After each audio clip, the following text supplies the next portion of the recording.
Recentemente saiu a segunda temporada do live action de One Piece na Netflix. E como todo bom criador de conteúdo que se preza, é lógico que eu tenho que surfar no hype fazendo um vídeo raso e sem substância ou uma mera review. E sim para tudo isso, mas o que eu vou fazer vai ser aproveitar o momento desse debate sobre live action para falar um pouco sobre outro filme live action, que foi o de Zunsen, um filme e anime baseado no mangá de Haruasu e Kotaro Takata, que também está disponível na Netflix, né? Então eu não falarei, pelo menos não hoje, do live action de One Piece, mas sim de Zunsen, principalmente, né, mais uma vez, o live action. Mas também vou comentar um pouco sobre o anime que eu assisti. E antes de qualquer coisa, vale dizer que esse vídeo não existe para contribuir com a errônea não discussão que é a comparação entre o live action ocidental e o oriental. Bom, vamos começar com a sinopse. A obra acompanha um rapaz chamado Akira Tendo, que acabou de se formar na faculdade e conseguiu seu primeiro emprego em Tóquio. E assim se percebe em um emprego extremamente abusivo e explorador. Então, um dia ele se vê diante de um apocalipse zumbi, mas ao invés de ficar em pânico, decide curtir a vida antes de virar um morto-vivo. E por algum motivo eu vou falar o óbvio, pois é claro que são mídias totalmente diferentes, são abordagens diferentes, e é exatamente isso que eu estou me propondo a fazer aqui. Ou seja, tentar entender essas mudanças e como elas funcionam ou não. Deixando logo claro que eu gostei do live action, acho um filme bem redondo e que funciona bem em sua mídia. Pegando inicialmente o anime, a sua narrativa é bem episódica, sendo focado em aventuras descompromissadas que apresentam os personagens e o mundo à volta deles, e como eles reagem ao mesmo, que critica e demonstra a exploração do sistema capitalista ao qual eles estavam submetidos. A obra então acompanha inicialmente a jornada do protagonista ao lado de seu melhor amigo da época da faculdade, o Kencho, se emancipando de suas amarras sociais e buscando uma reconexão nessa nova ordem social, por assim dizer, que se formou, buscando realizar uma lista com 100 desejos antes de virar um morto-vivo. Daí o nome da obra. E, bom, como vocês sabem, o anime estava com uma produção bem complicada, para dizer o mínimo, e com episódios sendo adiados constantemente, e tendo até entrado em hiato por tempo indefinido até o momento que eu tinha escrito esse roteiro. Mas agora que eu estou nessa edição, o anime já foi finalizado, já tem um bom tempo, né? Mas enfim, quase servindo como uma metalinguagem para o que o anime comenta sobre exploração do trabalho. O que fez, no momento que eu assisti o filme, que eu pegasse algumas informações que o anime ainda não tinha mostrado, como o final, né, do arco do aquário, quando o Akira reencontra o chefe. E, claro, existem algumas mudanças meio inevitáveis do anime para o live action, como alguns trejeitos ligados à comédia, mas a forma como foi feito caiu bem para a linguagem do live action, como o Akira vivendo experiências mundanas, mas que também são arcos ali se desenvolvendo, passando mensagens e ideias. Mas no filme, alguns desses momentos se tornam apenas sequências de comédia que, como eu disse, passando para a linguagem do live action, funciona bem, mas alguns desenvolvimentos temáticos meio que se perdem.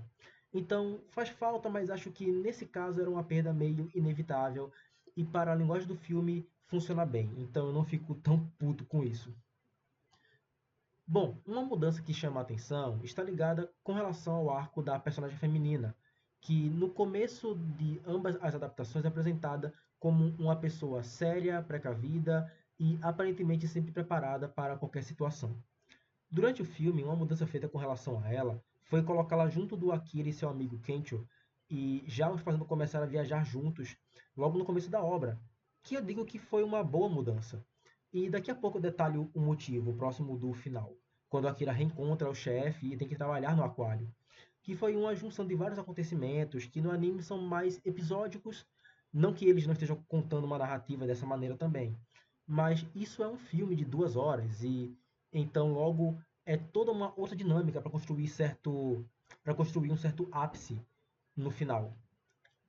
Bom, nós temos um momento que é basicamente o Akira voltando a ser explorado pelo seu chefe e perdendo a vontade de viver mais uma vez.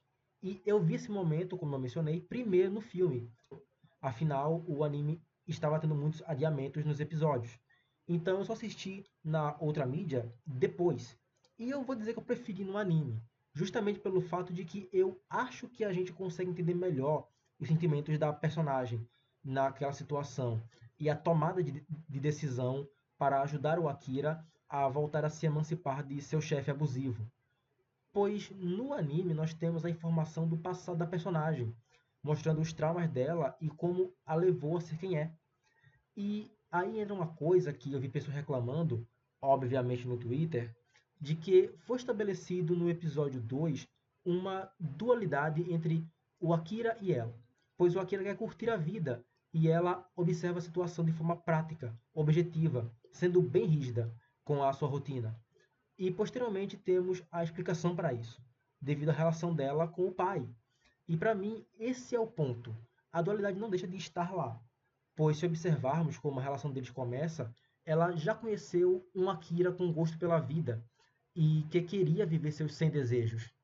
E assim vai convivendo com ele aos poucos. Mas então ela se depara com uma outra versão dele, a versão antiga, que era apenas um capacho que apenas faz o que lhe é mandado para sobreviver num mundo opressivo, sendo uma pessoa sem vida que está se sacrificando pelos outros, ignorando seus reais desejos, pelos do seu chefe, que faz parecer com que esses desejos sejam os do próprio Akira. E assim ela acaba se enxergando nele, pois nós vemos no flashback dela como era a relação dela com o pai, que era dono de uma grande empresa, respeitado, e assim aplica uma grande pressão na filha. Então não é que ela está lá para mostrar uma dualidade direta no sentido de ele é um cara vida louca e ela é uma menina mais organizada.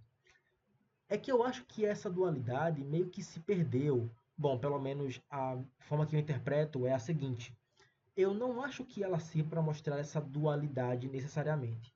E a obra chega nessa mesma ideia, pois ela não é apenas organizada e precavida, ela é tensa e se cobra excessivamente. Na real, ela é triste e não consegue expressar seus sentimentos, tal qual o Akira e o Kencho eram também. E isso vem de uma cobrança e um controle imenso por parte de seu pai. E assim adiciona uma camada a mais do que a obra tinha oferecido só pelo olhar do Akira, que era, assim, só, entre aspas, a exploração capitalista. Aqui temos também a camada de gênero, porque as mulheres não são apenas exploradas no trabalho, elas são exploradas por serem mulheres. E óbvio que podemos estender isso também para questão racial, questão LGBT e assim vai. E ao mesmo tempo ela não deixa de ser uma garota pragmática que por vezes serve como voz da razão, em contrapartida do nosso querido Akira.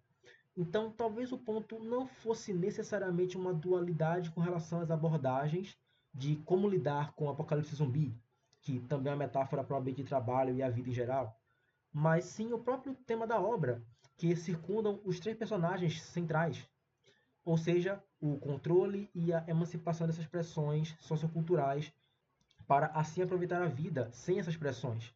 Afinal, como ela mesma diz, que você tem que procurar fazer algo que te deixa feliz.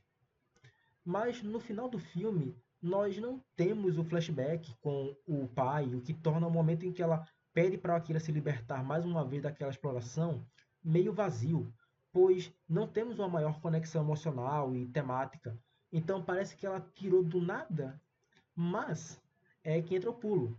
O filme, como eu mencionei um tempo atrás, tomou uma decisão que foi bem acertada e contribuiu para esse momento, que foi o fato de que ela se junta ao Akira e o Kencho bem mais cedo do que no anime, o que de certa forma ajuda com o fato de não termos o flashback, pois no mínimo nós podemos entender que, bom, eles passaram um bom tempo juntos, então eu consigo engolir um pouco melhor a decisão dela, de que por eles passarem esse tempo juntos ela mudou um pouco e se importa com ele. Mas, em linhas gerais, ainda acho que foi uma perda bem grande para o filme nesse caso, por mais que o mesmo ainda conseguiu contornar de forma pelo menos razoável. E no fim, minha impressão geral, para finalizar, seria de que esse filme entende bem a obra original e mantém a mensagem bem fiel. Claro que no momento que eu tinha planejado para fazer esse vídeo, eu só tinha visto o anime. Hoje, atualmente, eu já li o mangá todo, né? Mas eu não estou considerando para esse roteiro para esse vídeo. Estou levando só em conta o que eu tinha visto do anime e do live action na época que eu tinha escrito esse roteiro. Mas voltando, o filme entende o ponto que para esses personagens que se emanciparam de ambientes tão utilitaristas e que agora eles podem se preocupar um com o outro e desenvolverem relações próximas e humanas. No fim, é uma comédia bem divertida, com umas críticas sociais fodas, e por mais que tenha perdido alguns pontos e desenvolvimento de personagens aqui e ali, Em geral, ainda funciona bem, por mais que não seja tão divertido quanto o anime, mas o filme chega ao fim e conclui bem seus arcos. Pode valer a pena sim dar uma olhada. O meu nome é Ítalo e o vídeo fica por aqui. Se você curtiu, deixa o like. Se não curtiu, também deixa o like. E antes que alguém possa se questionar com relação aos outros vídeos sobre Baki, relaxem que eles vão acontecer. Então, eu só queria passar esse vídeo logo pra frente porque o roteiro estava pronto, já tinha um bom tempo. Então eu já queria trazer esse vídeo logo pra vocês. Mas relaxem, o próximo vídeo sobre Baki ainda vão acontecer, tá certo? Beleza, se inscreve, curte, comenta, compartilha. Obrigado e até a próxima. Abraço.